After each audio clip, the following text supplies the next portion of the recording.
ఆంధ్రప్రదేశ్ శ్రీకాళహస్తి నియోజకవర్గం ఎన్నికల ప్రచారం నిర్వహిస్తున్న పార్లమెంటు సభ్యులు ఆర్ కృష్ణయ్యపై చేసిన దాడిని బీసీ సంక్షేమ సంఘం జాతీయ ఉపాధ్యక్షులు గుజ్జం సత్యం తీవ్రంగా ఖండించారు.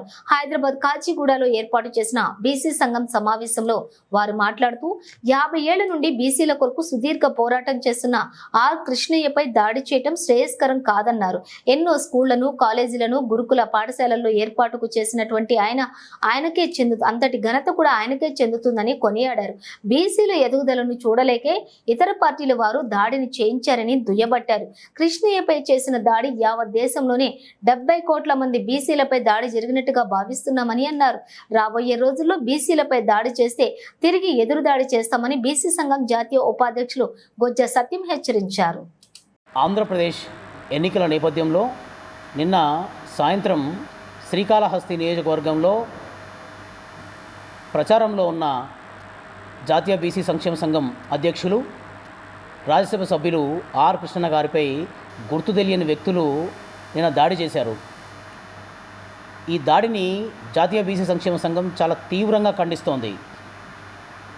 బీసీ వాదంతో బీసీల బతుకు బాగు చేయడం కోసం గత 50 సంవత్సరాలుగా తన జీవితాన్ని త్యాగం చేసిన వ్యక్తి పైన ఇలాంటి దాడిలో తెగబడడం అనేది జాతీయ బీసీ సంక్షేమ సంఘం ఈ విషయాన్ని తీవ్రంగా ఖండిస్తూ వ్యక్తులను గుర్తించి కఠినంగా శిక్షించాలని మేము ఈ వేదిక ద్వారా కోరుకుంటున్నాం.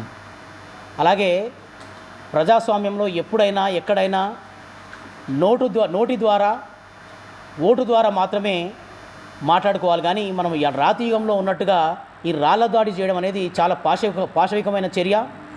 మేము ఈ విషయంలో ఇలాగే ఇక ముందుకు ఎప్పుడైనా కొనసాగితే ప్రతి దాడిలో కూడా తెగబడతామని చెప్పేసి ఈ వేదిక ద్వారా హెచ్చరిస్తున్నాను.